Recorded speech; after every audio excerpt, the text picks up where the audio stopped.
Okay. Okay. So, hospitality to me actually is a way of life for me.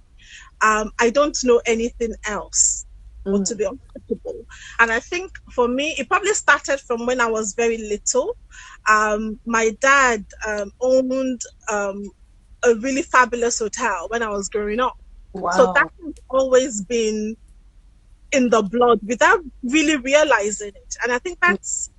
that's it with a lot of gifts. You have the gift, but sometimes you don't actually realize it's a gift. It's almost like it's a part of you. So growing up, I've always been surrounded with parties and anyone that is of especially of Nigerian heritage, you will have in most houses you have a shelf that Mm. has all the silverware that you Yeah. don't touch unless you have a special person coming.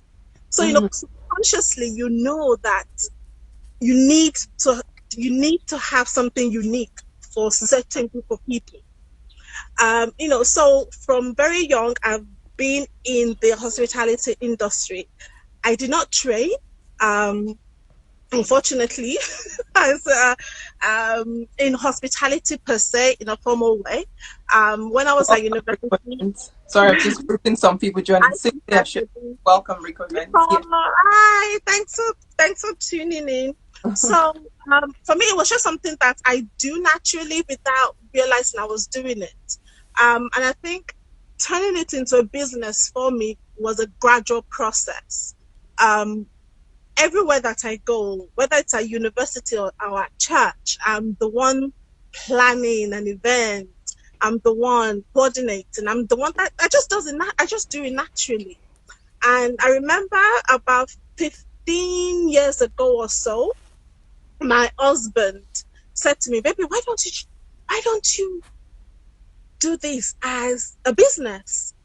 Because he's very business minded. This is his handiwork behind me, by the way. Wow, Hi, it's babe. beautiful. It looks so lovely. What a lovely background to have. Thank you. Thank Thank you. you. So, he said to me, "Baby, why don't you think about doing this as a business?" And I struggled with that for a while because I don't know what happened. I'm sorry, everybody. Right. Yeah, so my husband said, "Baby, why don't you consider this as a business?" But for me, I struggled with it for a while because for me, service, you give service, right? To me, it did not connect that service can actually be paid.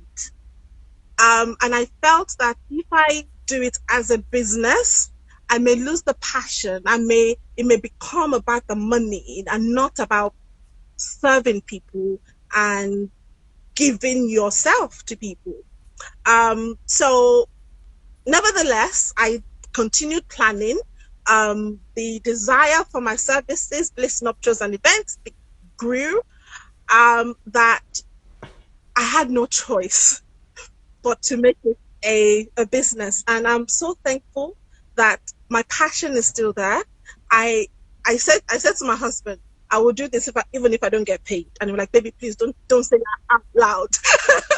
Because I will do this if I don't get paid. That is how passionate I am about this. This is how much I love what I do. And I'm so blessed that I can still be of service and still enjoy it and now still reach more people.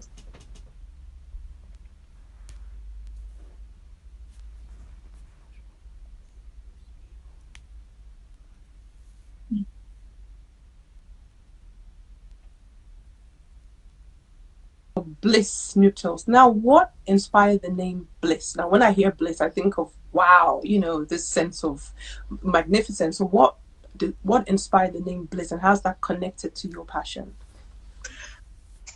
It's actually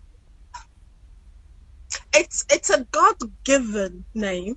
Wow. I remember exactly where I was when the name came to me because, as I said, I was doing this as Runke. Oh, you need help? Call I'm just, Runke. You wanna, hey Amira, you want to plan a wedding? Call Runke. So after I got married, and then wanted to consider this a business, I was in the middle of okay. I used to work as a, oh, thank you, Blue Skies. I used to work as a formulation scientist in the pharmaceutical industry. That Wow. was the day job before I started to do this full time. So I was in the factory. I was making a batch of medicine, and it was one of those like light bulb moment thing. I was standing there just looking at the drum roll because I was quoting the tablets, and the name Bliss just came to me, and I thought, what's this? But it just kept ringing, and Bliss Nuptials, especially the word nuptials, those two just came together. And the more I thought about it, the more I thought, nah, this is it. This has to be God, because the way that I approach this ministry, this service, this giving of myself, it's not just about the wedding for me. And I think that is reflected in the name. It's not just about making it grand. It's not just about doing a wonderful centerpiece and place setting and flowers and cake. For me, it's about giving you a holistic approach to your wedding journey. And it's a journey that leads into what? Marriage. So for me, it is not just that. So when I am helping my couple, when I am planning the weddings, when we're going through consultation and we're going through cake flavor and caterer and photography and videography, I am also asking, what are you doing to get you ready for marriage? Wow. Are you going through a premarital classes? I mean, it goes without saying, I'm always like Pastor O and the book. In fact, for most of, I started it, I think, middle of last season. I started to give Marriage by Design by Pastor Omawumi Efueye as a love gift to my couple. Hi, Bola, welcome. Because I want them to not only think about the wedding, and to be honest, the wedding is just a day. This is why you have a planner like myself, who is experienced, who is passionate, who knows where to go to get the things done. I want you to concentrate on the bigger picture, and that is your marriage. So let me quickly stop you. When you said something caught my attention. So hi, memories for your weddings, Bola. So it's honored to have you. Welcome. Thank you for joining. Bola, nice to see you. So how do you marry choosing things like flowers, place settings, the venue, all those things? How do you actually, what inspires you to choose the colors? Are you thinking about the couple? Are you thinking about the people who are coming? Are you thinking about, I want to make the people comfortable? How do you get the ideas? Because like you said, when you're serving as a wedding planner and hospitality is from your heart. You're not thinking about the money, and then you're thinking even further than the wedding itself, but you're thinking about the actual marriage. Oh, hi, Blue Skies. Hi, that's Abigail. Hi. How do you know what flowers to choose? How do you know which table? What's the connection? How do you marry those things? Hi, Mo. It's lovely to see you. Part of it comes from the couple.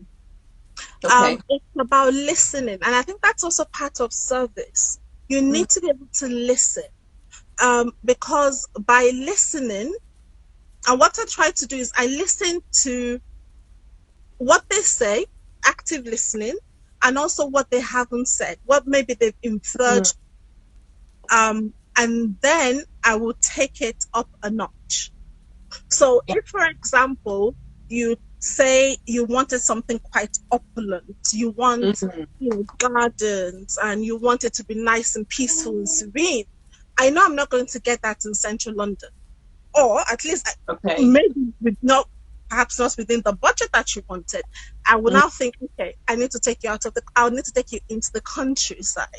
Right. One of my clients last year, she wanted, was a destination wedding for her.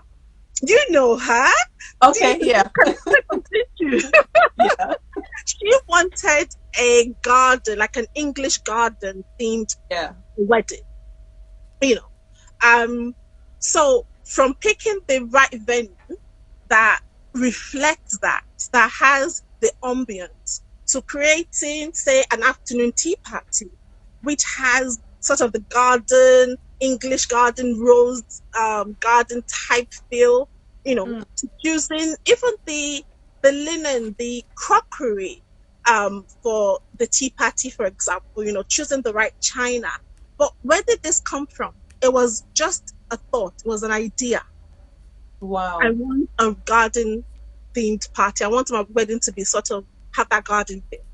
So you think that, and then you think, okay, how can I make this an experience? Because people would remember how they feel. Wow. They may not remember what you wore. Yeah. They may not remember if it was rainy or cloudy, but they will remember how you made them feel. So for me, it's about understanding my guest journey and how that will impact on the whole guest experience. So when they come in, are they going to get fed? How long are they going to be standing for? If they're going to be standing for so long, do I need to arrange for chairs? If we start to maybe run late for whatever reason, do I have a contingency plan? Because if I don't have a contingency plan, it would impact on my guest experience, how they feel. Because you want guests to leave. I want my couple months later to say to me, Ronke, people are still talking about how they felt. They had a lovely time. They enjoyed themselves. And then they can start to talk about the things that was right about the wedding because you already made them feel welcome. A destination wedding that we did again, we had a welcome pack, for example, for the guests. When they arrived at the hotel room, myself and a team member went around and knocked and said, welcome, this is, a love gift for you. This is the schedule, this is the itinerary. Thank you. Yes, Thanks very, very much. So this is the itinerary. We had a member of the team stay in the hotel with them. Yes, I know that the hotel has a concierge service, but they don't know my guest. They don't know the discussion I've had with my couple of the kind of experience I want them to have. So it made sense for me to put a member of my team rather, in the hotel so that if any of the guests wanted something, actually, and they did want something, funny enough, at that wedding, sorry, I'm just going to take a sip of water. Yeah, that's fine. It is hot. Actually, finish. I had some questions triggered in my mind. One of the guests at the wedding, because it was destination wedding, they were coming in from Nigeria, and they brought this Nigerian delicacy that you usually would have with. I'm so sorry for those that are not Nigerian. I don't know Gari in English. I think that's dried cassava. Right. Okay. So it's a type. How would you describe that? It's okay. I would just describe Gary. It's sorry. Dried. Gosh, I need to check the internet. Like dried fermented cassava. It looks like couscous. Yes, like couscous. Thank you. Very dry couscous. Yeah. Welcome. Yeah, I'm showing that I'm from the village. This is why. So one of the guests then called a member of my team and said they wanted this Nigerian delicacy in the middle of the night. Now, they would not have called concierge at the hotel for that, right? Because they know that they would not know that. But they were able to call a team member, my team, that was on site to say, I want this. And we got the Gary to them. They remembered that. When they were leaving on the fourth day, because it was a 3-day destination wedding, on the fourth day, the lady said to me, Ronke, I don't know how you did it, but I had my Gary and I had my asun and I was happy. Wow. That to me is service. It is thinking outside of the box. It is thinking, I'm gonna put a team member with that out of town people at the hotel in case they have a need. It is Wow. thinking ahead of time. How Wow. can I meet and exceed people's needs? Wow, that's amazing. So you're now being proactive. You're thinking ahead. Now, I had a question. You know, when you have this experience with your guests, or your brides, your couples, how have you handled experiences where you have, because from what you're saying, you obviously have to, you form a relationship with the couple, with the bride, most especially, and you sort of bond with them. You kind of get a feel of what they want. Now, have you had situations where you haven't quite had the same kind of gel or bond with a particular bride, and how have you? I'm sure you have. You seem like you've you've always been, you've flowed well with everybody, but in a situation like that, how have you been able to manage that so that you can still render that service? Because you know, there's sometimes there are people who might think, oh, I don't really need all of that, and then there's some people who actually really appreciate when you go beyond the call of duty. So how have you been able to handle that if you've met a bride that is not quite the same as as another bride, if the question makes sense? Yeah, completely. It's okay. Um, the way that I look at things, yeah, you will never be able to get along with everybody, right? It Oh, is what Abigail said, you do. just smile. Um, so keeping the objective in mind is what I Okay. do. It is the end goal. It is not about me. It is Mm, not about my feeling. It is not about how that person is making me feel. It is about doing what my bride and my groom and my client want. mm. I had a wedding some time ago where the videographer and I, for whatever reason, we just didn't get on, you Okay. know. Because with all the wedding, guys, I know some vendors, some colleagues of ours can be, you know, just like in any work environment, you get Mm, two colleagues that just can't get on for whatever reason. It's nothing personal. And I've just learned to separate that. Like, this is the job at hand. We may not get on, but as long as the job is done, we have to, I have to suck my pride and mm. just get on with it. Now, you said something that's very, very, very, very, very, very key. Like in this sort of industry, Honey. um, in this industry, welcome, Kike Bix, welcome, welcome. You said something that's so important. I think with any kind of form of service, humility is so key. Humility is so key, and you know, I have seen situations sometimes where people would just speak to a planner, or you know, in any way they want, because or the bride may be frustrated and they take it out on the planner, and you know, and different people have got different temperaments. Some people can handle that graciously, and some people just say, okay, if this repeats itself, then I'm no longer going to serve you in this capacity. But Mhm. I think you said something that's very key, that two things actually, that you separate everything, you keep it professional, so you remember that this is my objective, I'm here as a planner, so you stay professional. And then at the same time, where you're having a maybe a conflict, or this, you're not gelling with one of the team members, then you just remain humble and you don't put your feelings on the line. I think that's very key, because a lot of times those things do happen. Now, has this come as a result of experience and things you've gone through that you don't want to see happen again, or is this just something that's, you know, that you're just blessed with, that you're graced with, you naturally would just take the humble position and just get on as long as it, because I think it's got a lot to do with personality types. But would you say you've learned over the years with experience? Anyone that knows me would know that I do not like confrontation. I Okay. am Okay. not confrontational at all. Right, I right. will rather go into my room and cry. And Right. I do cry a lot. My family will attest to that. But I think on the professional side, it is Welcome, Omotola.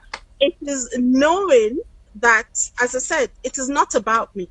Mm. Um, and I may never work with you again, right? I may never see you again. I may not.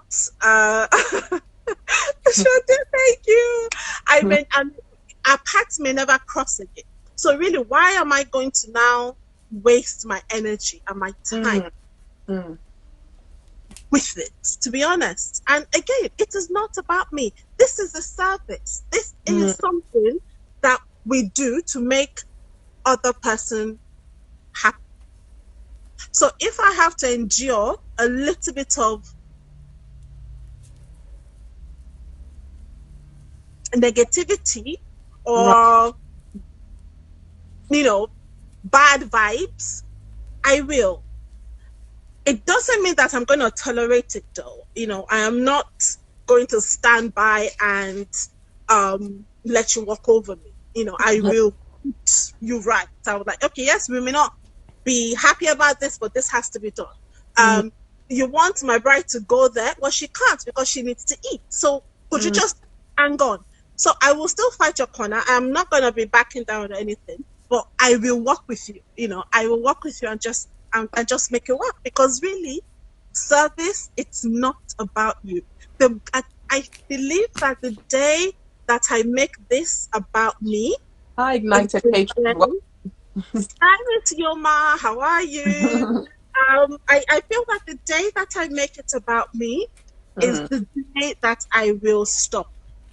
Wow. Doing what I'm doing. Wow. That's amazing. I have one question for you. Honestly, tell me now, do wedding planners get very protective over the bride? I think that's kind of a given. It's an obvious question, but do they get extremely, slightly overly territorial with the bride? Like, okay, no, she wants this. Do you make the bride and it might seem like an obvious question, but do you make her the only central focus, or is it her and her guests? And how do you manage that when you have these kind of situations like you just explained, when you say, okay, well, the bride wants this now, so you stand your ground to make sure she has that? In order of priority, what would you say, looking at it from a holistic point of view? Okay. Oh, she said she admires your patience. Oh, you're so nice. Wow, look at compliments, because it's one of the most special days for the couple. Yeah, very true. For me, it's about one crucial thing. It's about the bride and the groom, first and foremost, because it is their life journey. It is them that are going to be in that marriage, right? It is amazing to listen to the aunt, to do what the uncle said or what the mom wanted, as long as it doesn't impact on what my couple want. I think one of the things that I've learned and I would say mastered actually is the art of diplomacy. I was just going to ask you that question, because you have to manage so many people. I've had a privilege of doing a wedding once, and you have to work with different people. Now you're working with families and everything. So I was just going to say that wow, like with you not wanting to sort of be aggressive with people, but you still have to be diplomatic so that you can still sort of satisfy everyone and make it a good experience for everyone. So, I remember one of my sorry, you have a compliment here. The day I make it about me is the day that I will stop. That's awesome. Yeah, that's thank someone else clapping. Blue Sky says, great auntie. Oh, thank you, Blue Sky. So I had a couple once before. He called me up and said, okay, my mom wants an extra 20 guests to come. I don't want that. I want my wedding to be nice and small and all that. What do I do? I was like, you know what? Just leave it. Leave it with me. So I called the mother of the groom, and I was ready with my script, because I was like, I'm like really good with mother of the groom. Wow. So I was like, oh, auntie, da da da da, excited, da da da da. And I was like, oh, by the way, that 20 people, it's not going to work, because the venue are doing this to us, the caterer said, and it just buttered her up. And, so I thought, I've got this in the bag. I've done this like 1,000 times. And then the woman said, okay. And she busted out crying, mother of the groom. And I was like, hang on. I thought I had this in the bag. What cried. Oh, what does this boy want to do to me? He wants to disgrace me. He's my first child. I have to have this number of people. Hi, welcome. And I'm thinking, okay, Ronke, you didn't see that coming, did you? Wow. So I had to rethink. And, in that position, you have to think, right. It's now not about the bride and groom, right? It's now about the mom. So I now need to find a way to now make her happy. Because for a mother of the groom to break down to me, this is the first time I was speaking to her. It's not good. Welcome. Hi Tiwa, I do you. Hi. So I had to rethink. Okay, what can I do? Welcome. Make my bride and groom happy, my primary concern, but also now keep mom of the groom happy. So what I then did was see a way to either invite the guests for later on, but then have them in a separate area within the space. She was happy with that because she still gets to see a guest. And when dancing started, a guest can come up and mingle. He's happy because he gets what he wanted. So you have to always, for me anyway, keep my bride and groom at the center, and then you're out of diplomacy across. Wow. So I think that's amazing. So does that mean that you have to be intentionally hospitable to all members of the family on both the bride side and the groom side? Is that something that is that something you plan for? Do you see what I mean? In advance? Most definitely. I mean, yes, the bride and groom are my focus, but the family is equally as important. I want to have a great time at my niece's and my nephew's wedding, and I intend to do because I have lots of them that's going to be getting married soon. Now, would I impose my desire on them? I may do because I'm a wedding planner and I'm very good at it. So you have the right to. But I have the right to. But I think it's important to also consider family dynamic. And these are the kind of things, while I am getting to know my bride and groom, that we would discuss. What is important? So, for example, what food would your parents, if we're going sort of Oriental or continental, should we maybe consider having a specialty dish for the older generation, for example? Oh, that's amazing. Would we do that? Would they keep them happy? If we are having, say, a DJ during the after party or the party, should we maybe consider getting a live band that will play to suit the older generation? So these are dialogues that we would have to be able to keep everybody happy. But it's almost like a funnel shape where the bride is there and then everybody else is there. Right. I have to find a way to make everybody as happy as I possibly can. Okay, that's awesome. I'm glad the sounds just come back. Hi, Faith. Welcome. Thanks for joining in. Now, tell us. Okay, so I can't hear you properly. I think my volume is gone. Can you hear me? I can hear you now. Your volume went low earlier on. Right, my volume is gone. I can't hear you. Oh, you can't hear me at all? Let me see if I do. Hi, Faith. Can you hear me now? Right, I don't know why I can't hear you, but okay. Let's try this. Can you say something? Hello. Okay. Yeah, I can hear you now. I don't know what happened. Awesome. That's fine. See, this is part of being prepared. Oh, awesome.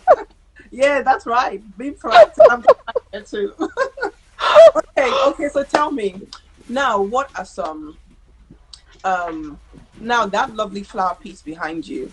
I love it. I can't see everything, but first of all, I like the color white because it represents purity. It's just very nice. It's very peaceful.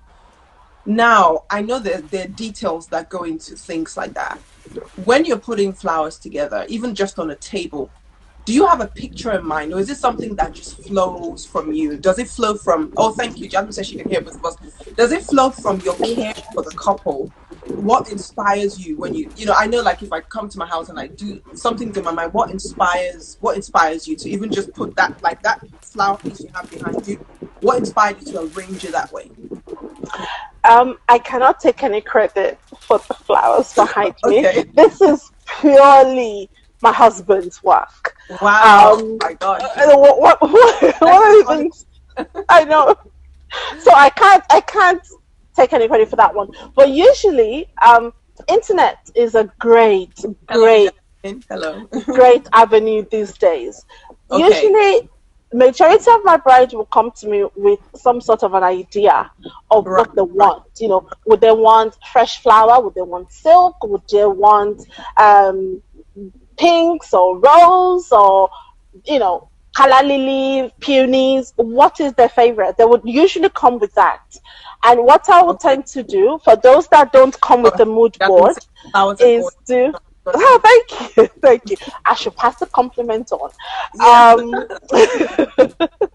Um, so for those that haven't come to me with a mood board, I would usually create a mood board like Pinterest and Instagram based on what their likes and dislikes are, and then just sort of Okay. see how Okay. they're feeling. Now, once we've gotten a concept, Sorry, your I will. reception's a little funny. Oh, okay. Maybe I should stop because I've got. Okay, let me. What can I do? Let me put this down.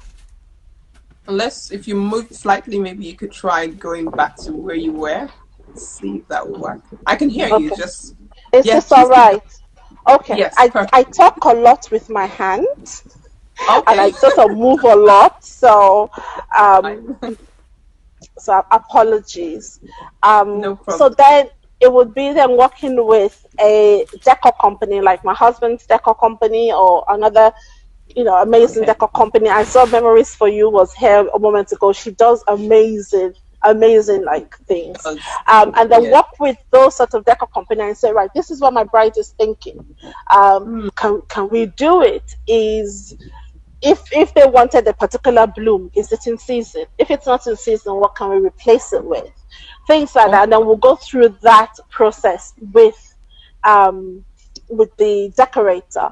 I think one of the great things about wedding planners is we have these amazing ideas, we have this amazing creativity in us to be able to pull anything together, but then we rely on our amazing colleagues to execute it. Awesome. And Awesome. having been in this industry now for over 10 years, Mm, I pretty much know who to go for certain things. So if my fantastic. couple wanted like a Afrofusion dish, I know who Mm, to go to, King Solomon's Catering, because he's like the best yes. in town. If they wanted like an architectural sort of cake for the wedding, then I know who to go to. Mm, So once the vision is clear, once I've put all the mood boards together based on what their likes and dislikes are, once they've approved the mood board, then I just go to the right vendor and get that sorted. wow, amazing. Ignited Catering says, didn't realize your hubby does decoration. Well, now you know. Yeah, now you know, right? This is actually this is a sorry. I don't know we're digressing, but this is something I'm extremely proud of with Very my husband Toby. It started, like I actually started this. You see, this is the thing. I started it maybe about 12 years ago. I bought a few bits and pieces and I was like, oh, this would be great.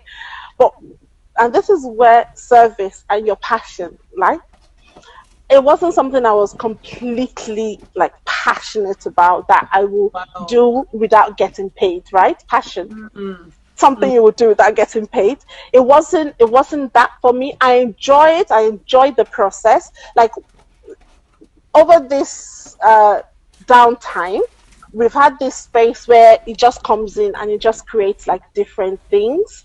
I remember And I then saw you something you did. yeah, I was just like, wow, imagine having that. in my home. Yeah, and then You know? what I then do, the wedding planner side of me would now come and say, "Oh no, this cutleries is not there properly," or Wow. let me fold the napkins." Then I would do like this. You know what? You think that I'm gonna get you to put his details. Once we finish, I'll get you to put his details, your details, how people can reach you, so that Oh, people thank can you. them. No, absolutely. No, I want to now. Oh, Miss Yoma, sorry, it's a Oh, that's Deco fine. de Fab. It's And that's Deco de one. Fab. I'll message you. So, yeah, it's all one word. Yeah, I'll Okay. message you. Thank Okay. you. Now you said something, and the wedding planner you comes out and you're like, okay, the cutleries are not right. Now I want us to talk about some pet peeves. Like for me, when I go to an event, and it could be a room where I'm hosted, or you go to a Mm, place and see people are hosted. Sometimes people are hosted a lot better mm, than in other places. Now I found that colors do a lot. If I go to a room and the color is very dull, it's unappealing, it does something to my mood. You see what I mean? And if I go to another room, the colors are nice and bright, and I feel really happy. I feel welcome. I feel like, wow, they've really thought about me. Then I think, oh, you know what? These people are very good when it comes to hospitality. mm. Now, obviously, everybody's sort of at different levels. So that's one of my pet peeves when it comes to certain things. I'm like, no, you can't just put a cup just anyhow or put any glass, or you need to take your time. You have to be intentional about it. You have to think about it. So you've been in this industry for a long time. What are some of your pet peeves, the things that you just think, okay, no, this is wrong? And then I'm going to give people a chance to ask some questions. Okay. Yeah. Give me My like three pet biggest. peeves. Oh, okay. Thank you, My Shade. biggest. My biggest one, as in, in fact, I make it such a point during initial consultation or few conversations into my meet with anybody that I'm planning the event. It's can drinks on table. I cannot. Oh my goodness. Can drinks, Coke, Pepsi, Shandy, anything can. I mean, you look at a table like this, right? Right. And then you have a can of Coke Wow. on it. Why? Why, people? Please. Wow. Oh my God, that's amazing. And to be honest, drinks really shouldn't even be on the table when your guests arrive. It should be Wow. served to them. It should be nice and cold, not something that's been Laughing. That's sitting laughing. in a can, in a plastic Costco small bottle, and it's just like there, and then you just come and you like grab it. I'm like, no, people, please, cans on table. No, if Faith says guilty. I think I've been guilty sometimes too. I didn't even know this it's was a problem. I'm just it, like, wow. I, I mean, I'll go for a wedding. Sorry, I'll go for a wedding, and oh yeah, I'm thirsty. I fancy Fanta, kind of Coke, and I just drink it. I don't even think so. it's it's So it's wrong. educational for us. I'm loving it. It's wrong. You can serve can maybe when the party is in full swing, when everybody's going Right. to the bar and grabbing a drink. Yes, you can. Even that, I would say pour it into a cup. Pour Mhm. it. We're not 7-year-olds. Even my 12-year-old will want to make a nice drink, and she will put ice and lemon and cucumber, and it's just water. You know, Wow. Wow. it's so yeah, Now, that one. do you think that the fact that you've come from a hotel background, does that have an influence in those little things and how you look at things like that? Okay, so you said auntie is a bad bougie. Because I'm telling you, I, I could just I, can and drink it without thinking about that. I mean, I don't say it may be right for some people. Don't get me wrong. This is a personal preference. For those that do it, if it works for you, it works for you. But you will not see a bliss nuptial, an event that you have can of Coke. If I have to go Oh, and I use love my that. money to buy, I don't know, something to put, okay, jugs of juice. Put it in a jug, right? I'm sorry, I'm getting so aggressive now. I'm going like that. I love it. put juice in a jug. Don't just put a carton of Princess Oh on wow. the table. Oh my god. That's one for me. Second, I don't like. In fact, I had a consultation with a client, a potential client this week, and I said to her, one of the things I actually don't like is the bride or groom that stays right till the end until the music comes on and the lights come on. I don't like that, Wow. because to me, you ought to be celebrated and you ought to be clapped away. We need to make it a fun fair and Oh, people are laughing. beautiful. Daddy said, Auntie is passionate, not aggressive. Thank you. So I don't like it. That's one of my pet peeves, when bride and groom stay till the end. And again, this is something I would say, no, I'm not doing this. I know it's your wedding, but it is my name. And I'll give them reason and I'll make them see reason. And if they don't see reason, I'll call their auntie or their mom or their uncle that will be on my side, and then together we will bundle them off. Wow. That's And another thing. is it just so that that honor and dignity is preserved for them and they're just exclusively treated? I think Yeah, that's they amazing. they don't need to see the vendors de-rigging. They don't need, it's almost like an anticlimax. You want to live Yes. on a high. You Yeah. want to remember being clapped away. You want to remember everybody waving at you. It's an experience, right? And Yes. that's Yeah. that's why personally, you know, I Look, can't think of another one. Those two like, is like my it's like it says, but I've paid for all that money. Can't we enjoy until the end?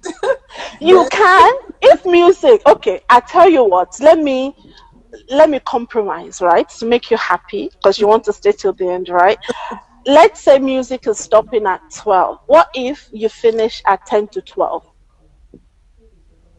the last 10 Would that, minutes. would that make you happy? And then, okay, yes, Jasmine says the couple are to be clapped away, absolutely, with the smiles and hearts. Yeah, absolutely. Yeah, I think so. And there are some people, there are actually some couples actually that, oh yes, well, I want to enjoy the whole thing. We've paid, let us. Yeah, it's true. But I Mm, like that whole elegant approach. Just leave. You're clapped away. You're celebrated. There's dignity. There's elegance about it. Now, tell us about hands on the tables, and then we're going to answer some questions. What do you think about arms on tables? You go to a wedding, you've been there for a while, and you're just eating and you put your elbows, your hands on tables. What do you think about it? to me, it signifies you're bored. Mm, And for me, I find that like a I have to do something. One of the things that my team members, I always say to them, just walk the floor, speak to people at the table. Are you okay? Do you need anything? How are you doing? So if you're walking around and you see elbow on the table and they're looking a little bit disengaged, yeah, some people by habit they do it. But mhm, if you're finding a lot of people just going like this, like, and then it's like case of, all right, do I need the MC to switch it up? Do I need the DJ to switch it mhm. up? What can I do to enhance the experience? And Right. in designing their experience, I would have considered, right, what is the um, dead times, because you can't keep them engaged all the time. You give them free Right. time to mingle and to speak and all of that. But in designing the itinerary, I think, okay, how this dead space, how long is it going to be for? If it's going to be more than 15 minutes, you want to try and Mm, do something, okay. then I would consider doing something. I would consider ordering the program in such a way that we don't have a lot of dead spaces that would then That's amazing. make people want to now, like, okay, what's going on? We need to do this or we need to go. And sometimes, some people are just comfortable like that. But I would always make it a point for a team member to just say, is everything okay? Is that something you need? And And now, then sometimes, and sorry, is this drink and is this bottle for the time. is this just so that the bride doesn't feel people are not having a good time, or is this wholly just because you want to manage the atmosphere and the environment of the ambient, or is it both? I think it's both. If Okay. you remember, the bride and groom are going to be sitting at an advantage point that they Yes. can see, basically see. And Mm. sometimes um, at a wedding recently, the it the the mother of the bride, where she was sitting was a bit drafty, right? So the bride noticed. I mean, bad on me that I didn't notice on time, and my team. The Oh, wow. bride noticed, right, and said to me, Ronke, is mommy okay there? And I went to the mom and I said, are you okay, ma? She goes, no, I'm fine. I prefer actually to sit here than to move to the back. Okay. Why did she see that? Is because she's at an advantage point. Mm. So rather than waiting for my bride or my groom to spot something, it's on me and my team Mm. to spot it, That's amazing. and then to make sure um, that it the experience again just continues. Children get bored sometimes. Yeah, they do. Um, Children at parties. That's another topic entirely. Yes. How can I enhance the experience? Yes. Yes. Exactly. Black Children. black cakery. Okay. I have kids. I love them. But sometimes you have to be practical. You have to be Mm. real. You have to say, do I really want kids there? Hi, Not Val. having kids, hi, pal. Not having kids does not mean you don't love these children. It just means that it is not the time or the space for Mm. it. I remember when my brother-in-law had his 50th, and he wanted a grown-up party. My kids weren't allowed. But maybe my older one, maybe for like while I was dressing up, she was like, oh, I wish I was going, that kind of a thing. But she got over it. Does she still not love her uncle? Of course she does. So you need to be able to, and this is another thing I help my couple with, to try and separate and manage the emotions. Mm. I You love. know, Mm. yes, it's great, but do you think your nieces and nephew, do you think they will not have a better time if one Saturday you and your new hobby, you take them to Thorpe Park and just have Mm. like, a day out in Thorpe Park? And that is like instead of them coming to the party. If they have to be at the party, then I will always say a separate kids party. It is not fair on the kids to have them sit with the grown up and ask them to behave, and they will be bored. Yes. And I don't think it's also fair on the parents, instead of having fun, having to manage the kids. And I don't think it's fair on the bride and groom, who were supposed to have a nice, calm, first dance, and kids are running around.